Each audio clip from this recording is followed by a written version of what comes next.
Okay. நீ என்ன படிக்கிற? BSc honours second. உனக்கு எந்த ஊர்? கள்ளக்குறிச்சி. கள்ளக்குறிச்சி. நீ என்ன பைக் வச்சுருக்க? R15. லைசன்ஸ் வச்சுருக்கியா? ஸோ 2 பைக்குமே R15 தான். சரி, எடுத்துகிட்டு எங்கே போகிறீங்க நீங்கள்? பைக் எடுத்துகிட்டு எங்கே போயிட்டு இருந்தீங்க நேற்று நைட்டு?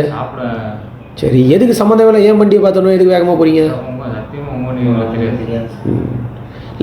இல்லை நீங்கள் ஒரு போலீஸ் வாகனத்தை பார்க்குறீங்க அப்படின்னா, காவலர்கள் வாகனத்தை பார்த்து திடீர்னு வேகமாக போகிறீங்கன்னா உங்களை சந்தேகம் தானே வரும். திருட்டு பசங்க இல்லைனா செயின் ஸ்நாச்சிங் மாதிரி பண்ணுறவங்க அவங்க தான் போலீஸை பார்த்தோன்னா பயந்து ஓடுவாங்க. அதுவும் அதிவேகமாக வண்டியில் வேகமாக போவாங்க. ஹெல்மெட்டும் போடலை, யாருமே ஹெல்மெட்டும் போடலை. பக்கமாக இருந்தாலும் ஆக்சிடென்ட் ஆகும் இல்லையா? விபத்து எழுந்தனா யாராவது இறந்து போகிற அளவுக்கு கூட விபத்து நேரம் இல்லை இல்லையா? கேர்ஃபுல்லாக இருக்கணும். நீங்கள் படிக்கிற பசங்க எல்லாரும். உங்கள் அப்பா என்ன பண்ணுறாரு? வச்சுருக்காரு. உங்கள் அப்பா என்ன பண்ணுறாரு?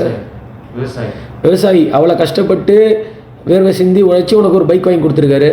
நீ வந்து இவ்வளோ கேர்லெஸ்ஸாக ஹெல்மெட் போடாமல் ஓட்டினா எப்படி அது? உங்கள் அப்பா என்ன வேலை பண்ணுறாரு? ப்ரொஃபஸர். எந்த காலேஜில்? அப்பா வந்து ப்ரொஃபஸராக இருக்கார். நீ வந்து அவர் எடுத்துக்காட்ட எல்லாமே நீ வந்து ஹெல்மெட் போடாமல் சுற்றிட்டு இருக்கீங்க.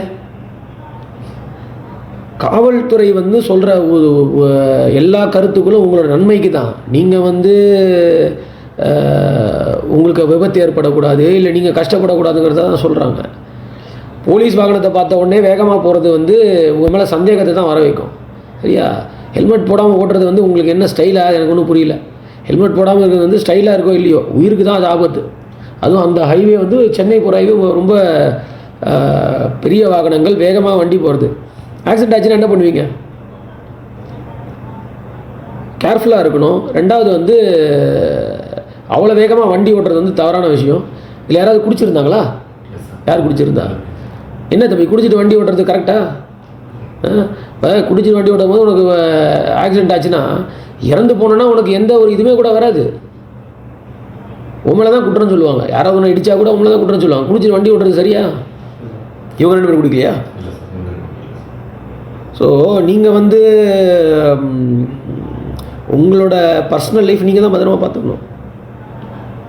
இல்லைனா வந்து ஆக்சிடென்ட் ஆகி உயிரிழக்க நேரிடும். இல்லைனா கை கால் போயிடுச்சுன்னா அப்புறம் வாழ்க்கை ஃபுல்லாக கஷ்டப்படணும். குடிச்சிட்டு வண்டி ஓட்டுறது ரொம்ப தவறு, மிகப்பெரிய தவறு. நாங்கள் தினம் வலியுறுத்துகிறோம், எல்லாம் பண்ணுறோம். பார்க்குறதுக்கு இதெல்லாம் வந்து ரொம்ப விளையாட்டுத்தனமாக இருக்கும். பார்க்குறதுக்கு வந்து இதெல்லாம் வந்து ரொம்ப ஒரு ஜாலியாக இருக்கும். பட் ஒரு நொடி பொழுதில் ஏதாவது ரொம்ப விபரீதமான ஒரு பெரிய பிரச்சனை கூட வந்து நேரலாம். யாருக்கும் சொல்ல முடியாது. கேர்ஃபுல்லாக இருங்க. எல்லாருமே எல்லாமே சாதாரண வீட்டில் இருந்தால் வரீங்க. ஸோ கஷ்டப்பட்டு உங்களை காலேஜுக்கு சேர்த்து ஃபீஸ் கட்டி படித்து நீங்கள் பெரிய ஆளாக வரணுங்கிற ஒரு எண்ணத்தில் தான் இருக்கிறாங்க. ஸோ அட்லீஸ்ட் நம்மளால் பெரிய லெவலில் சாதிக்க முடியலனா கூட அட்லீஸ்ட் ஒரு நல்ல இடத்துல நம்ம போனோம் அப்படின்னா அதுக்கு நம்ம முதல்ல ஒழுங்காக இருக்கணும்.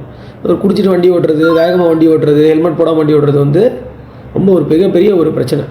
தமிழ்நாட்டில் சுமார் எத்தனை பேர் சேவறாங்க தெரியுமா? ரோடு ஆக்சிடெண்ட்டில் வருஷத்துக்கு 20,000 பேர் இருக்கிறாங்க. 20,000 பேரோட குடும்பம் என்ன வருது? ஸோ வண்டி வேகமாக ஓட்டுறது வந்து முக்கியம் இல்லை. பொறுமையாக நிதானமாக சேஃபாக ஓட்டணும். சரியா? ஃபைன் போட்டிருக்கோமா? ஓகே. வண்டியை கொடுத்து அனுப்பு. ஃபைன் போட்டு வண்டியை கொடுத்து ஒழுங்காக படிங்க. இந்த மாதிரி விளையாட்டுத்தனமாக சுற்றிட்டு இருக்காது. ஃப்ரெண்ட்ஸ் யாராவது ஓட்டினாலும் சொல்லுங்கள். ஹெல்மெட் போடாமல் வண்டி ஓட்டாங்க, குடிபோதையில் வண்டி ஓட்டக்கூடாதுன்னு சொல்லுங்கள். குடிபோதையில் வண்டி ஓட்டுறது இல்லை ஹெல்மெட் போடாமல் வண்டி ஓட்டுறது ஹீரோயிசம் கிடையாது. பொறுப்பாக வண்டி ஓட்டுறது தான் முக்கியம். போயிட்டோம். நீங்கள் உங்கள் தப்பை உணர்ந்து நீங்கள் இது மேலே சேம் இருந்தீங்கன்னா அது போதும், வேறு எதுவும் வேண்டாம். போயிட்டோம்.